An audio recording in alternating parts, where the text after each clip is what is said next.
Welcome to the Cafe Culture podcast, a season of discussions on culture, politics, philosophy and science. At a talk recorded on the 21st of March 2016, Jeremy Parr discussed virtual reality and autism.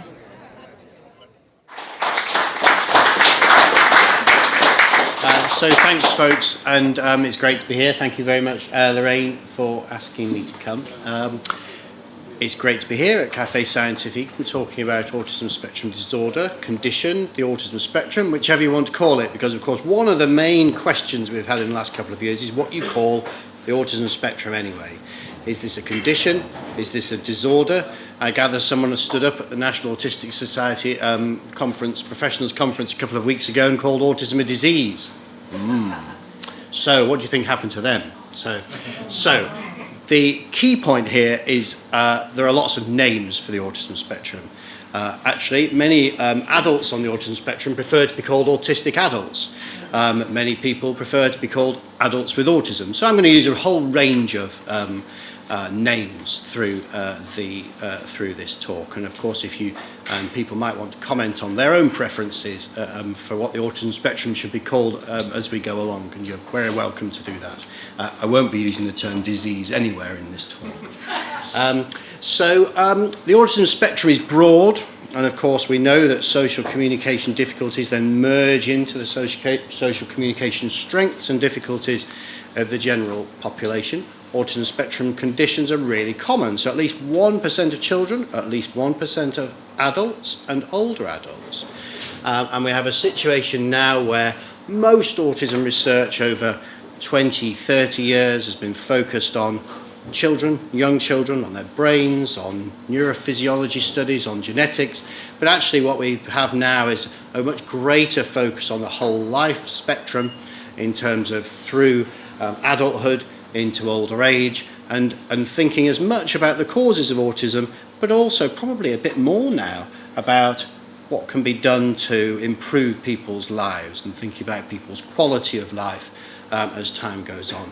Now, I don't know whether you know there's a big priority setting partnership project going on at the moment called the Autism Top 10, and there's an organisation called Autistica who fund autism research, and what they've been doing with other groups, including the National Autistic Society, people like Research Autism, who I work with, they have been identifying new priorities for autism research. So what are the community's priorities? Forget the researchers, because of course, they're there to undertake research as part of their jobs. Actually, what do people with an autism spectrum condition want? What do their relatives want?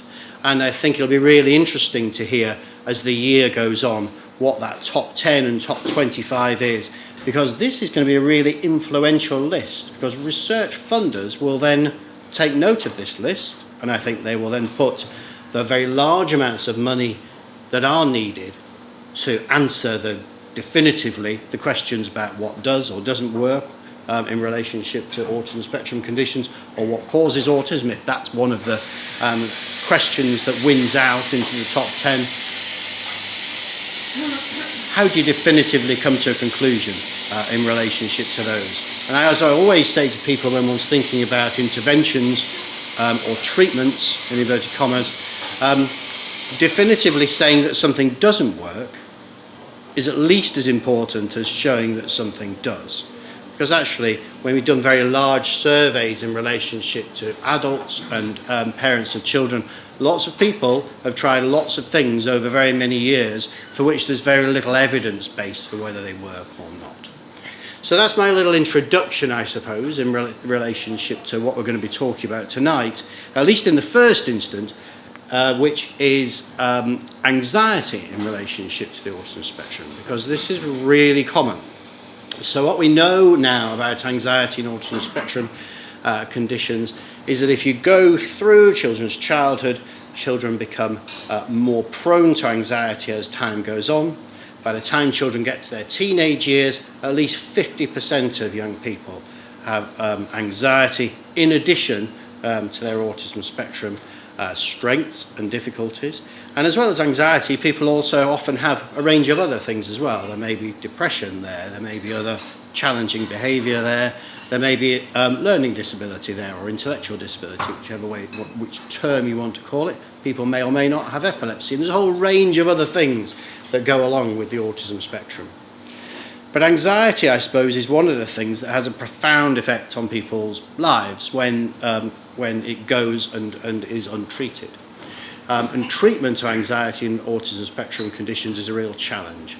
So what we have done is, over the last 10 or so years as a research group, and I work as part of a research group that includes child psychiatrists, paediatricians, child clinical psychologists, and a whole range of other people, and we work very closely with the community in relationship to our research, allowing us really to get a steer in relationship to our research from the people who are living with autism day in, day out. What we have found is that that anxiety is very common. About 50% of people having some form of anxiety condition, and about 50 or so % of people with anxiety have specific anxieties or specific phobias, fears or anxiety related to specific situations. And these situation-specific phobias can be very difficult to treat with traditional anxiety treatments for the rest of the population. So if we think about something like cognitive behaviour therapy, I don't have an autism spectrum condition, so if I was afraid of spiders and someone wanted to say to me, okay, I want you to, over the course of 10 or so sessions, imagine there's a spider there on the table and think about some of the techniques you might use to reduce one's anxiety in relationship to that. But actually one of the real challenges for young people on the autism spectrum and autistic adults is they might turn around and say, well, actually there's not a spider there on the table, because young people or adults might deal in absolutes. They deal in something that either is there or isn't there. And imagining that there's something there might not be a particular strength of theirs. I'm not saying no one can do this who has an autism spectrum condition. I'm just saying it's not a strength. So one of the things is about visual learning in relationship to the autism spectrum. And people often use things like visual timetables to help people plan their days. So actually visually thinking about how you might represent this spider that's not on the table down here for those of you who are concerned about spiders. But actually I don't need to imagine that if you're in a virtual reality environment, because what you can do is you can replicate that spider graphically using very high quality computer generated images with very high quality projectors and very high quality screens. So what I want you to do is I want you to imagine, if you can, that you are in a 3-meter cubed room, okay, and you're sat in the middle of it on a sofa, and the walls and the ceiling and the floor and what's behind you project a view of your living room at home, okay? But your living room is transported here. So you can be put in a different environment next to a something, whatever that something is, that causes you fear or phobia or anxiety. And by doing that, we can really show people visually that a representation of what is the particular thing that causes them phobia. And if we can do that, we can then work with a young person or an adult around the area of their phobia, because ultimately they can walk into the 3-meter cube room, close the door and be in there with it, whilst knowing that they are pretty safe, because they did walk in through a door. If they walked in through a door, they can walk out of it again just as quickly. So that's really important, because what we can then do is deliver these modified cognitive behavior talking therapy type techniques in this virtual reality setting. And what we can do is use that as a new treatment. And certainly when Professor Helen McConaughey, my child clinical psychology colleague, and I started thinking about this now about 5-6 years ago, we really wondered whether this might be effective or not. And one of the reasons we were thinking about this was there's a company called Third Eye locally, who some of you will be aware of, who own this 3-meter cube room and the ability to replicate these images. And what they did was they did a project with the University of Oxford with a good colleague of mine called Simon Wallace, who's worked with a variety of autism organisations.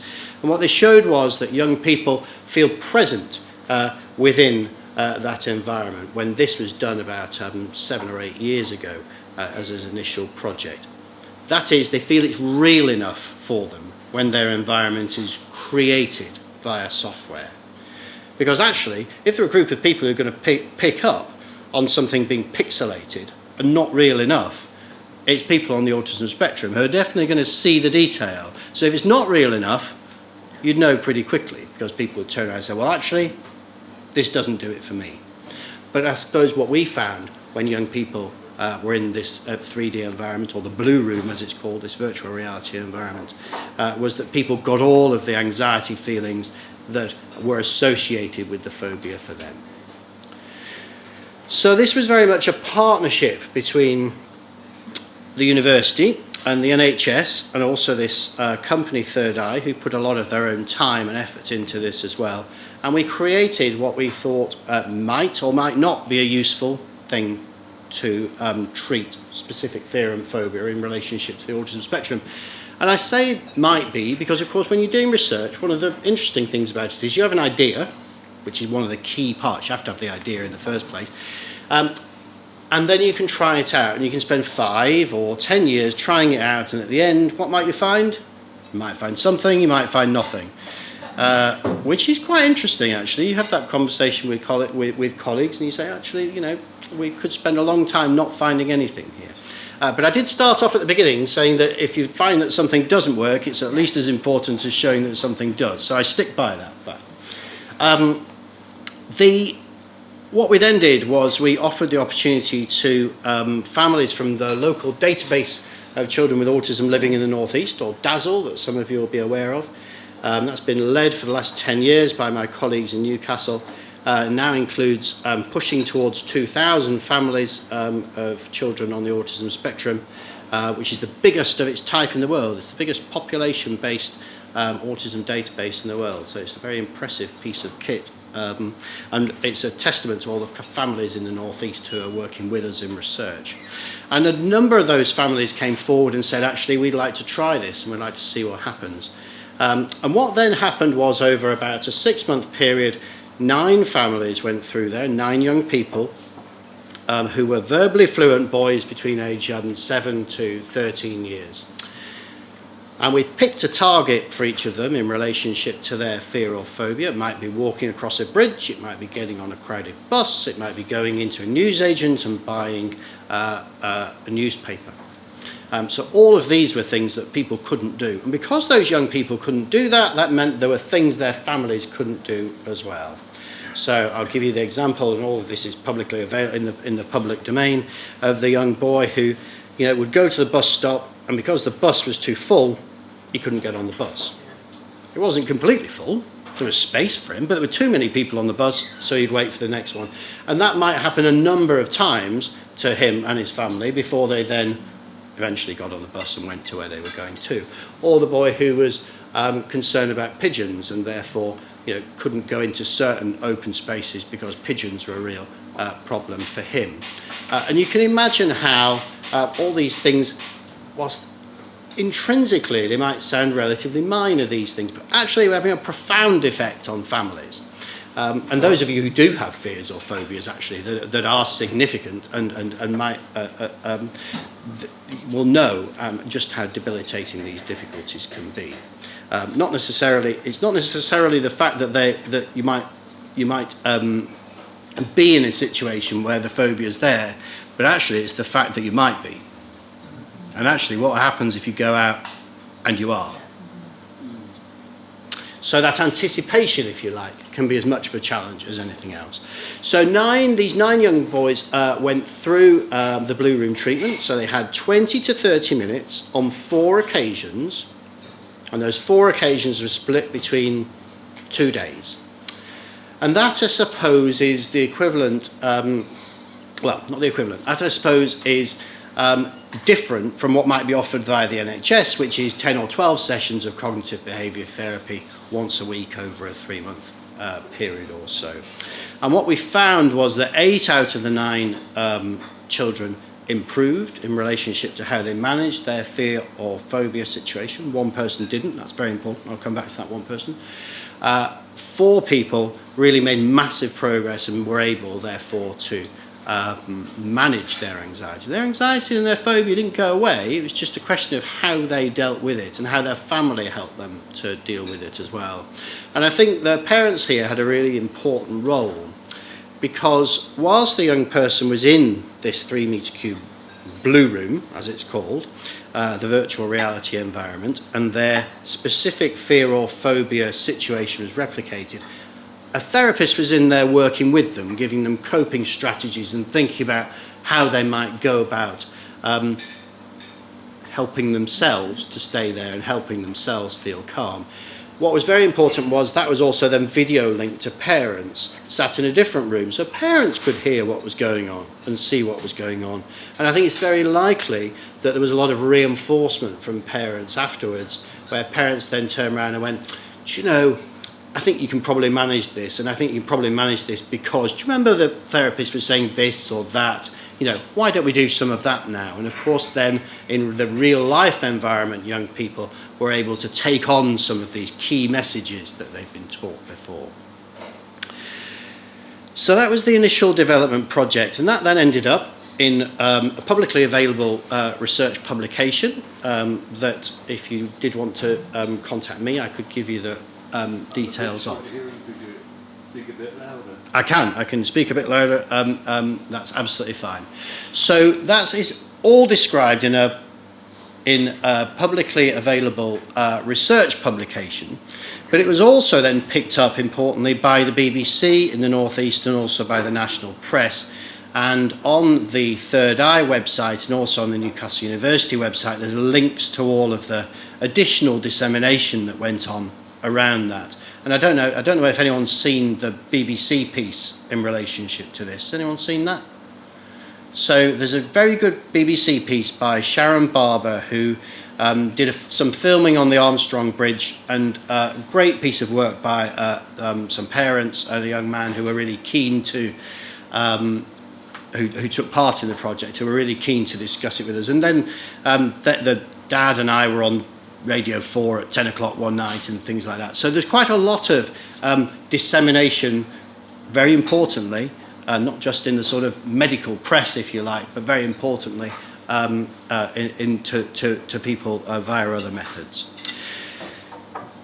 Because this was so successful as a treatment then, what we did was we thought, well, actually, what we need to do is apply for some additional funding to see if we can roll this out in the NHS. So you remember I said, well, we recruited via this database in the North East called DAZZLE.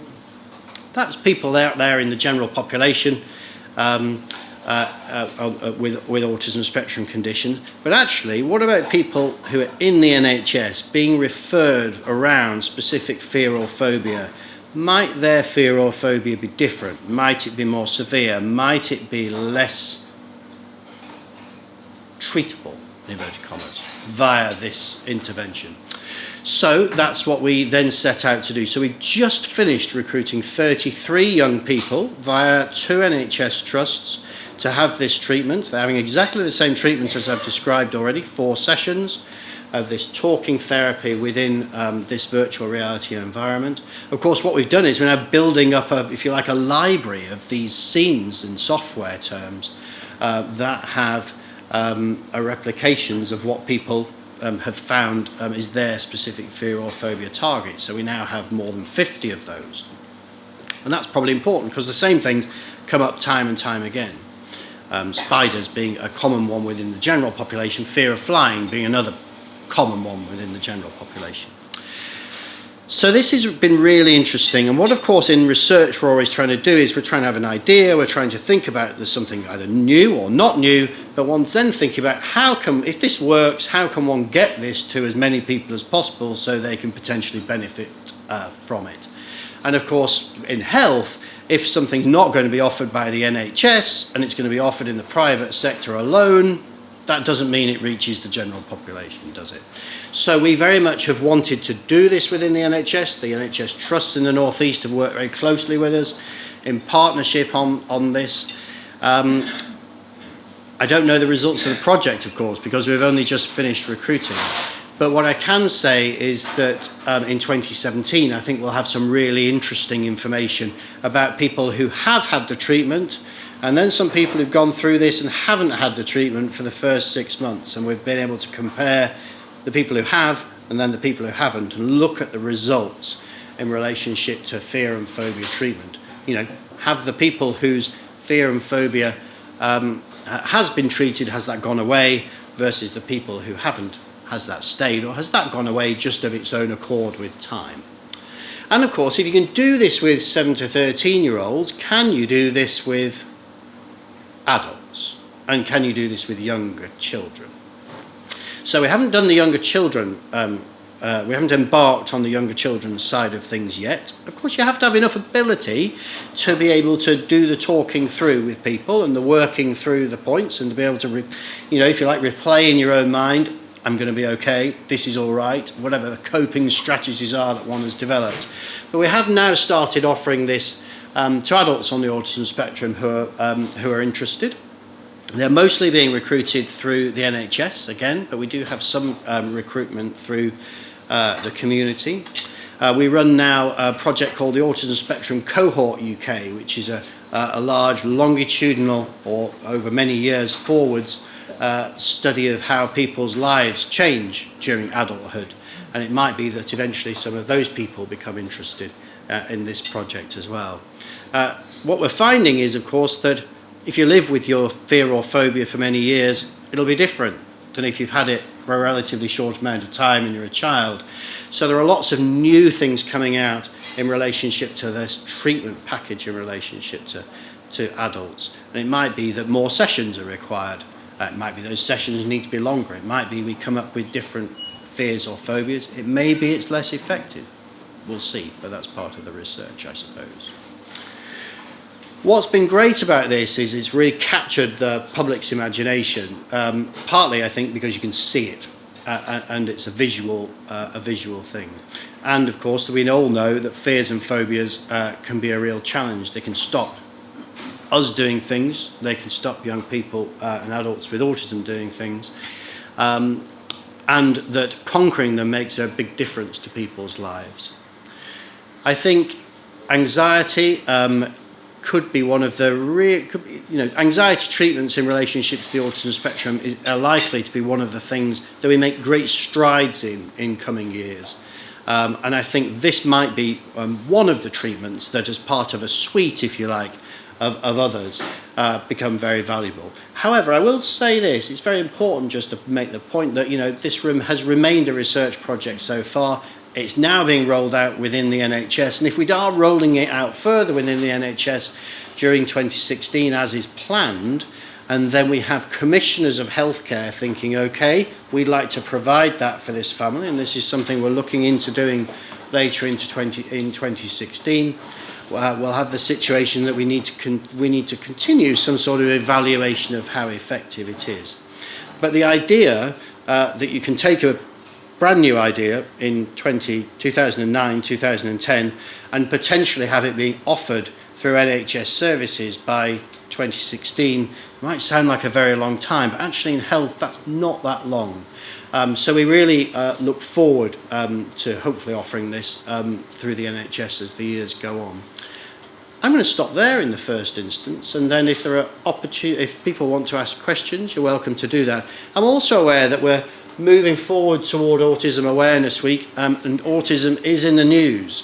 So it's in the news for a variety of reasons. There's about to be a large study published that we've led around age at diagnosis in relationship to young children on the autism spectrum, showing no reduction in age at diagnosis over the last 10 years, and there'll be a press release in relationship to that, so that might get into the news.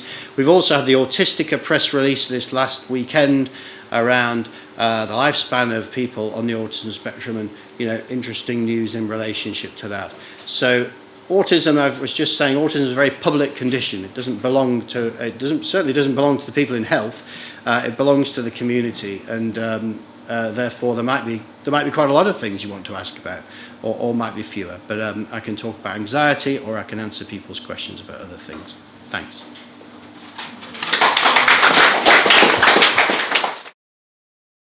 Cafe Culture North East is supported by Newcastle University, Peels and Dance City.